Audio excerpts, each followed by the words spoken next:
Hey everyone, welcome to the Diablo channel here at Blizzcon Line. I'm Rod Ferguson, the new executive producer of the Diablo franchise, and I feel very lucky to be here with you today. For the first time, Blizzard has brought all the different Diablo games, old and new, under one umbrella. And as head of the franchise, my goal is to make sure that no matter what you play on, no matter where you play, you can look forward to many years of unforgettable Diablo experiences. Speaking of which, we'd like to take the next couple of hours to have a little fun and bring you up to date on 3 Diablo games we have in development. Yes, 3. Diablo 4, Diablo Immortal, and announced today, Diablo 2 Resurrected. First up is our Diablo 4 deep dive, followed by a visit from a very dear old friend. Trust me when I say you'll want to stay a while and listen.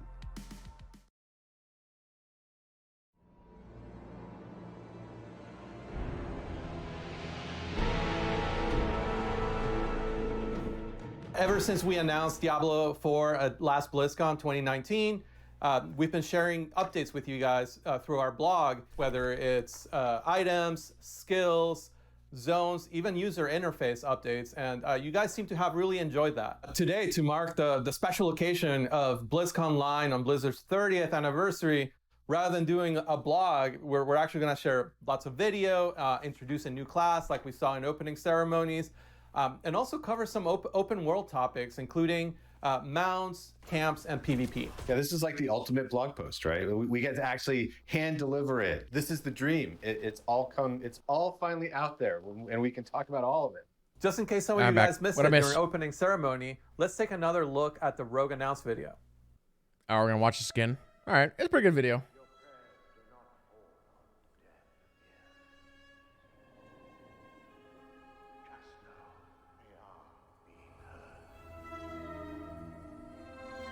Sorry, I think I had the volume low too. But you have to be patient. Now, pray with me. May Akarat guide and protect me. May Akarat guide and protect me. May he shepherd my soul. May he shepherd my soul. And grant it mercy. And granted mercy. What are you doing here? This is not the time. But this is confession. And I have sinned. I was a thief who stole from those more fortunate. I strayed from your light and found my trade in the shadows. They call it murder. Turn it down a bit. I say, job well done.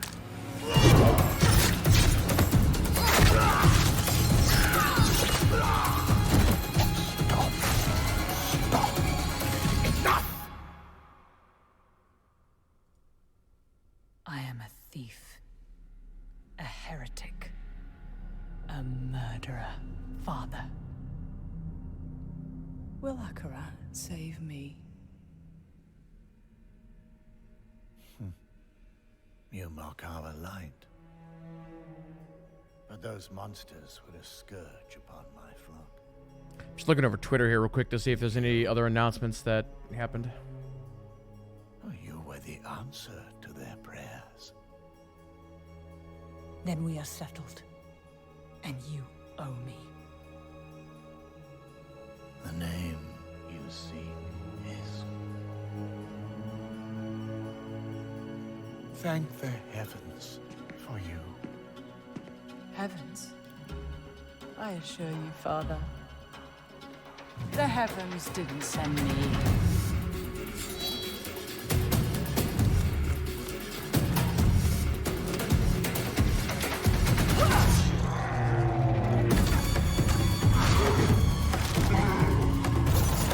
I'm definitely a big fan of ARPGs, and I feel like my love for them has increased over the years, and so I'm like, I look at this and I'm just like, I'm so ready for Diablo 4.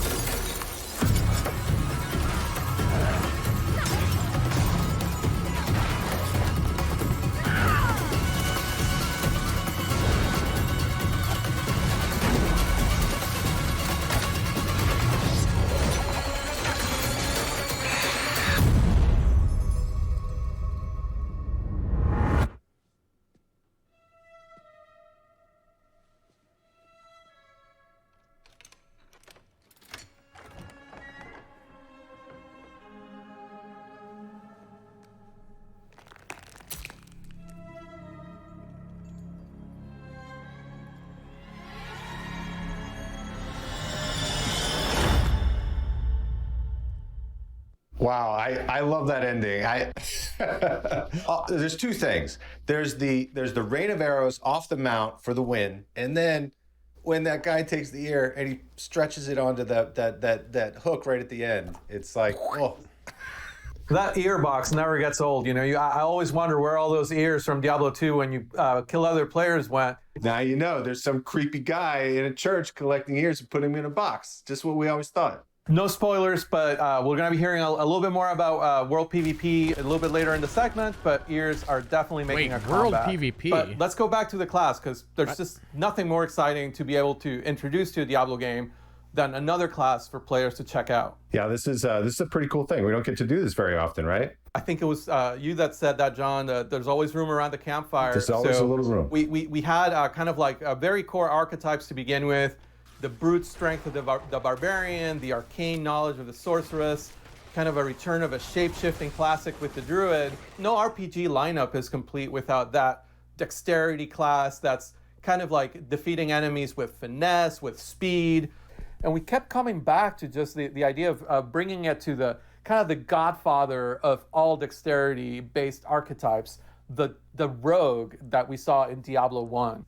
I mean, you got to be excited to have the rogue back. I mean, I know that like when we were exploring different classes, like you had talked about some of your experience with Diablo 1, right?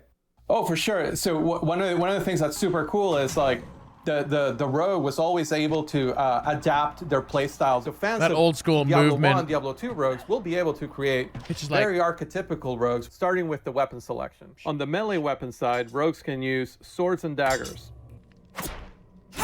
as well as bows and crossbows on the ranged side. You know, just those sort of dagger I would totally attacks go mixed with melee. bow attacks. It's like, it just looks great on screen. With all the classes having this real strong identity as far as the animations and what they do, you think about the druid and shape-shifting, or the barbarian with sort of, you know, his leap attacks. There's just all these great things that you discover with the rogue that you can't really do with other classes. I love that you can start cosmetically from such a iconic place where you're wearing the red armor, you kind of look like part of the sisterhood of the Sightless Eye from the original games. You know, you can maybe even add some tattoos into the mix, some scars, make that rogue your own. Or if your fantasy of the rogue is a more traditional RPG outlaw, you're definitely able to create that and put on your kind of hood and half mask and be more of a shadowy character. Yeah, and the character customization, you kind of mentioned it, being able to craft that. Yeah, you know, we've never had the character class of customization your like dreams this or in your Diablo nightmares. before. It was a feature that I was honestly super nervous about when we started, because Not we to this never had degree. this in a Diablo game. But seeing where it is now, it's one of those things that like I'm super excited about with where we're at. There's just a lot of creativity and fun looks, and you can be that you know, tattooed criminal outlaw, or you can be a more noble looking kind of, you know, sort of like thief with good morals.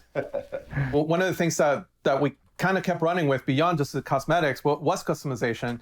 We had this niche to fill in the class lineup that spoke to the finesse player, to the dexterity player. And just that everyone's idea of what that could be was a little bit different. I wonder how many more classes are going to leaned announce more for on range or D4. melee.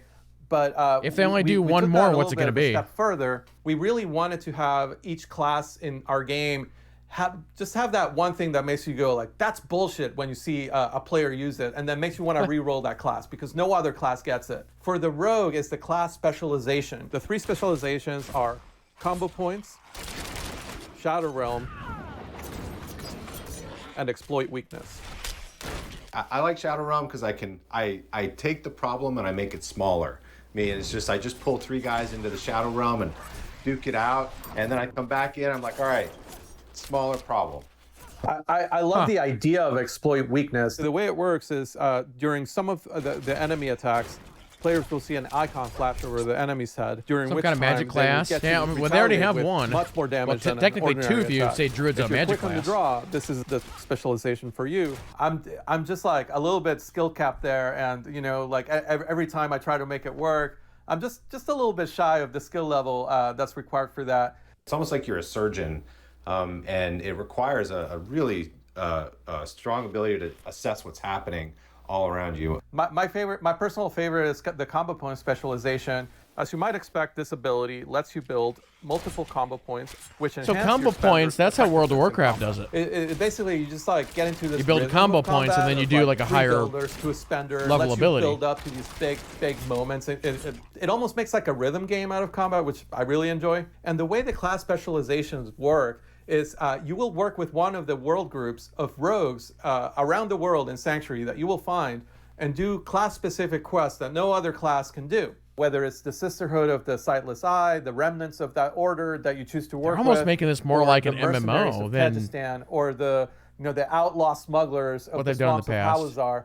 Depending maybe on what speaks to your class fantasy, or depending on which specialization speaks to you or you find more powerful, you'll be able to complete that quest line and then activate that specialization, which then you can mix and match with any of the playstyles. So you could be a combo points, ranged, or melee player, but you could also be an exploit weakness, range, or melee, or hybrid player. It just gives the class such huge variety in builds and playstyles. I love how that ties into the open world aspect. The ability to go to Kyrgyzstan or Hawazar and get these special quests that only the rogue can get. That touches on one of the things that I love that we've done, which is like connecting the weapons and equipment to regions. When you're exploring the world and you pick up a sword in Kyrgyzstan, it's a scimitar, right?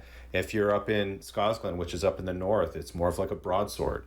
It's this sort of like this, it's a subtle thing, but I think it really, different armors that you get in different regions look like they're from the place.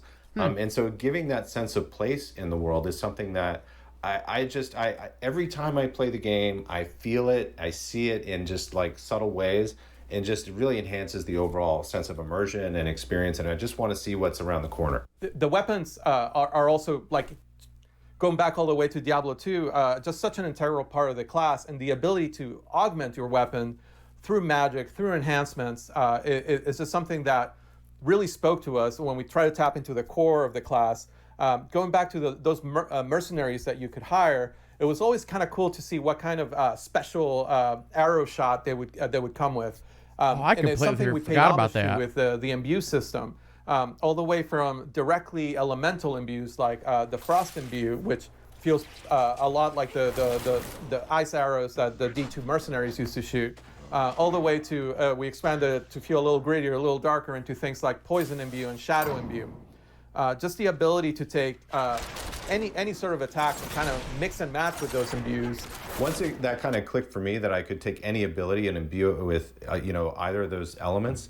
Rain of Arrows with Frost and Rain of Arrows with Acid is completely different, right? Like you're essentially freezing the battlefield. And then I just love Poison Imbue because of the gruesome deaths that all the monsters experience. Just like and the dot we've had a ton of damage. fun making that art, so it's always fun to kind of see just a field of goatmen melt into nothing. You just kill everything on the screen in a gory mess, which I never really gets old. It's a really flexible way to take a build that you're already comfortable with, that you already like. Say you're really comfortable with Flurry and Shadow Step as kind of your melee skills, and you find yourself needing more crowd control. Without changing your playstyle, you can just add the Frost Imbue to your bar, and now you're able to use those same abilities to slow down enemies or build up to a full freeze. Yeah, and Frost Imbue plays pretty well with group play as well, right? Where I can freeze an enemy and somebody else can blow it up. Or also the way that chills work in the game, they build up to a full freeze. So if your best buddy is a sorceress player, your chill spells and your Frost Imbue chills will actually build up faster than if you were using a single player.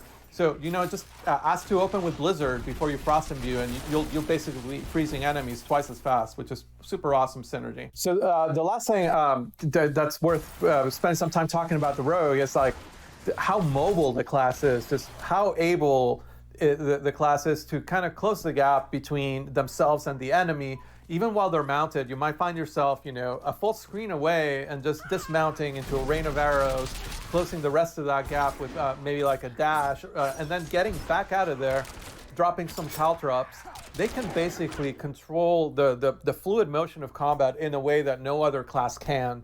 That's something that beyond all of the other customization options that you have, whether it's the playstyle, whether it's the range at which you engage with enemies, whether it's the cosmetics, just the sheer mobility of the class lets you just adapt to the situations. Even when you would have totally been toast as another class, a room full of elites, you're able to use offensive abilities in creative ways. Abilities like Shadow Step, right? Like abilities like Shadow Realm, abilities like Dash. So you're able to kind of like use them to your advantage in a way that gets you out of a very dangerous situation by picking that one lone skeleton archer that maybe is not surrounded by everything else. You can Shadow Step there, get out of the way, and live to fight another day, which just feels like such a Rogue thing to do. When I play the Rogue, I really do feel like surgical precision. I really feel like I can move through the whole screen without. It feels kind of effortless. I don't think they've shown this much gameplay unfair. for the other Like classes. when I go into Shadow Realm and I'm dashing, I'm like, am I cheating? Did I just break the game? And we'll hear more about PvP in a little bit, but I just couldn't go without mentioning that some of our most feared PvP players on the team play Rogue, and just the way they're able to like surprise you. You might be with a group of friends, and just that mobility lets them go to the middle of the group, unleash a rain of arrows that's frost imbued, and before you know it, you're all frozen. And looking at a Rogue while you're frozen, let me tell you, there are fewer scarier things in our game right now than that. So Luis, this was like the ultimate blog post. This has been a lot of fun getting to share a new addition to the campfire. And of course, there's probably going to be more in the future, right? We always say there's a little bit more room around that campfire. That's right. And that pretty much wraps it up for the Rogue. So why don't we go to Joe and Karina and learn a little bit more about those open world features that we promised. Well, thank you to Luis and John for introducing the Rogue, which I'm really excited that we finally got a chance to talk about and announce to the community. And we're here today to talk to you about Diablo 4 and the open world. Now, I think maybe the best way to start this conversation, Karina, would be just for me to ask you, like, what are you most excited about what we're adding in Diablo 4 for the open world? Like, what feature, what mechanic, what are you most excited to talk about first? I am really excited about just exploring the world. I am a huge completist naturally, that's the way I play, and I love exploring and looking under every single nook and cranny. The more this game has been growing, particularly since last Blizzcon, the more fun I am having just riding around the open world. The horse on my just kind mount of and sat there. exploring everything I possibly can. Yeah, it's really fun, I think, now that we've kind of taken Sanctuary and just made it so much larger when you're playing through the game. When you compare it to like Diablo 3 or Diablo 2, there's tons of like exploration and movement throughout the world in those games, obviously. But now that we've really been able to embrace the open world concept, we can really dive much deeper into like how does Sanctuary actually all fit together, like be able to ride from Skosglen to the Fractured Peaks, like it's very, very interesting that way. One of the things about that I think is really neat is the collection aspect of mounts. So I mean, there's all these horse breeds and other mounts you can find throughout the world, from completing puzzles or just finding hidden locations or slaying certain particular kinds of monsters. Find various horses or from the things to microtransaction customize your store. horse with, like horse armor. There are hoof plates you can get and trophies to show off your accomplishments. There's lots of different ways to make sure that you can personalize your mount, make it really feel like it's your companion. Yeah, and it's really cool that like you mentioned with the horseshoes, you get to actually change the speed at which your horse can run. And it's something I like, to be able to customize the horse to the type of gameplay that I like to enjoy as a player. And it's really, really fun. I like the amount of variety that you give us. And I mean, there's more to mounts than just that as well. So like one thing we know we didn't want to do with mounts in Diablo 4 is we didn't want to have like jousting, this idea of like fighting from horseback. It's not really the Diablo experience. right? Yeah, that's something I'm super excited for. Like we showed last BlizzCon, we had the sorceress. We showed her. Yeah, they'll dismount definitely skill have a Ice shop. Dash, I mean, where every she Blizzard game has a shoots shop. forwards off her mount and destroys everything in her path. But with the rogue, we got to have a little bit more fun with it, and the animation department has done a fantastic job of having her leap up into the air and fire down like the rain of arrows that destroys everything. It's really, really cool. It feels really good. The idea of like leaping from your saddle and just raining arrows down on your enemies as you pass by, getting down the fray and then starting to like stab people and poison people, like that is spot on what we're looking for. Being able to jump in, engage with enemies. I wonder how close from your horse to the and final then just version of that fight it interface out, is. duke it out using your skills and everything else like we want. It's interesting I'm that gonna guess it's not your done. mount can't get damaged, Especially but the if a mini-map. monster actually attacks you while you're mounted, you will actually be forced to dismount. So Like there the is bottom a area flip side of might be actually done, but- judging for yourself when you do want to use that skill in order to prevent you from being forced off unintentionally. Yeah, there's definitely a little bit of gameplay there to make sure that you're using it in a way that is most appropriate to help you get where you're trying to go and also fight the monsters you want to fight. One of the things I'm most excited about for the open world right now is this feature we have called camps. So camps are basically these strongholds of evil out in the overworld.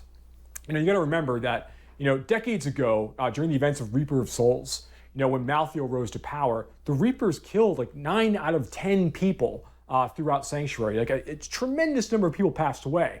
Now there's a big power vacuum out here, decades later.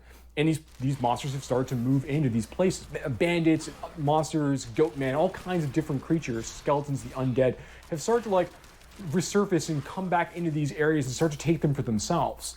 You, as the hero of Sanctuary, get to kind of wander through these spaces and begin to reclaim them for the people of Sanctuary. That's part of what makes them really, really neat. Each of them have their own story. They're their own unique, fixed place in the world. Unlike quests is something that happens randomly in the It world. reminds and me you of come a across them feature anyway. from Ghost of Camps Tsushima are a little bit. permanent fixture that you as the player, when you come across that evil, you can actually have a real impact on the open world that everyone else can see, because once you have defeated that evil, one of the really fun things is that you basically unlock that camp and you make a new waypoint that previously didn't exist. That's exactly how it was done in Ghost of Tsushima. Marketplaces open up, and now you have a blacksmith vendor in a location that previously didn't exist, which I think is really, really cool. Now, what we're looking at here, this was a village, the village of Karayisu, which now has fallen to ruins. The people here in the Dry Steppes had a problem. The problem was there were bloodthirsty cannibals that dwelled nearby and would regularly raid their community. And the people had to come up with a solution. They weren't strong enough to defend themselves from these cannibals, so they made a dark bargain with a demon. And they were able to gather enough power to push these cannibals out and protect their community, but not without great cost, as we can see here. You're kind of helping resettle parts of Sanctuary in many ways when you take these camps back from the enemy. Vendors will come back, and now suddenly there might be like new quest givers, new stories that need to be told. Dungeon entrances can appear in some of these places afterwards. Like there's all kinds of things that occur after you take over the camp and liberate it from these forces of darkness.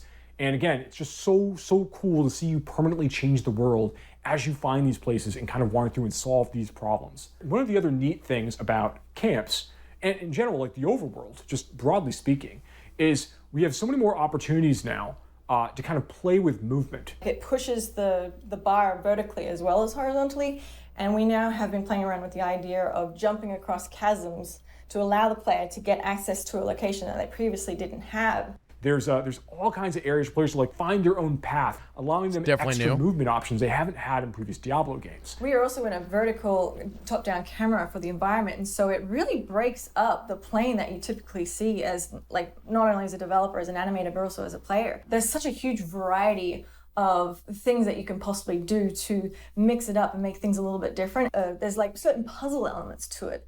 That it's not so straightforward and not always obvious. So it's not just a matter of running through the world and getting, to your goal. It's you have to think about it. Yeah, definitely. Now, Karina, I know that you are very excited about PvP. I'm a huge fan of PvP. I love the first time that we all actually had a chance to, as a whole team, play PvP, because the amount of feedback that generated, I think it took design like 3 days to go through it all. And what that showed me is that I find everyone either love it or they hate it. And I personally love it. I really enjoy it. So the way that PvP works is that the hatred of Mephisto has been bubbling up from hell and has created these areas in the open world that you can freely walk into that kind of consumes you and makes you turn against your fellow players.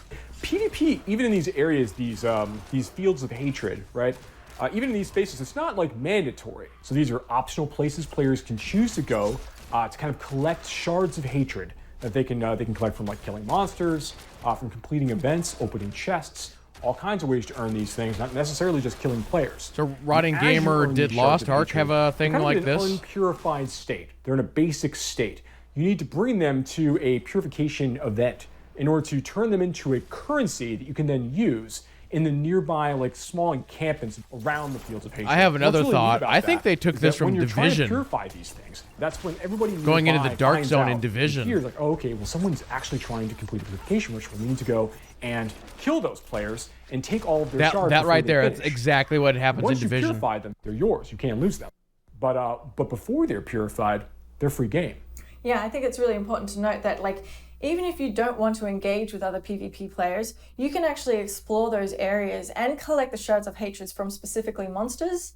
But the second you need to then turn them in and purify them into a currency where you can spend them on gear, trophies, and other content, you actually are hostile yourself and actually can be attacked during that single moment. But I think that really creates a lot of opportunity for you to team up with friends for just that one little moment in order to gain the reward that you spent so much time collecting. So you called out earlier that the shards of hatred are used for like some of the vendors you could find in the fields of hatred.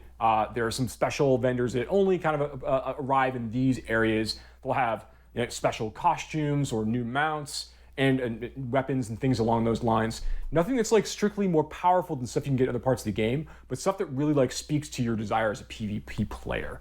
And I think one of the things that's really kind of neat about the system in general is that as a player, if you choose to go hostile, betray other players that are near you, try to get as many shards of hatred as you can, you're going to slowly begin to kind of like infuse yourself with that same curse of Mephisto.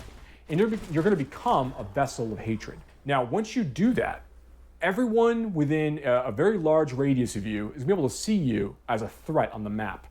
And they're going to get a bonus for killing you. Again, that's exactly what Division does. When that occurs, you have a set amount of time you need to survive. And if you're able to do that without running away or jumping in a town portal and trying to escape, if you're able to do that and finish that period and manage to escape or defeat your people who are coming to try to destroy you, you're going to get a really big bonus at the end. And that's been really, really exciting to watch in our playtests already as people are like kind of wrestling for this status and then trying to defend it once they actually achieve it. Yeah, and there's also the ears that you get to collect as a trophy. It harkens back to D2, where I think you could sell the ears for 1 gold. I don't know if we're going to be doing that. I know we were playing around with them as a currency at one point, but I think right now it's just a cool trophy that you get to collect and show off. Yeah, right now, very, very cool trophy. The thing was really neat about the Diablo 2 ears, like you could fill up your whole inventory with them, obviously, but being able to see like the people that you took the ears from, like seeing their character names on there was always like the interesting, fun part. Kind of like proof, like, yeah, I got that person that time, right? So we want to make sure that we embrace that aspect of it. That's the important part for us. I think that's going to be a really, really great callback to Diablo 2 PvP. Right, yeah. So I love where PvP is going, and I love that it is such it's only one part of how large and open Taking the the world ears off is, this one, chat. and really harkens back to the adventure in me when I play the game. How do you feel? I'm super excited as well. I mean, there's so much to look forward to in Diablo 4 right now. Like, what we talked about today just scratches the surface. In general, as a Diablo fan, there's a lot to be looking forward to in the franchise in the future. Thank you so much for watching today. We look forward to speaking to you more about this game and others in the future.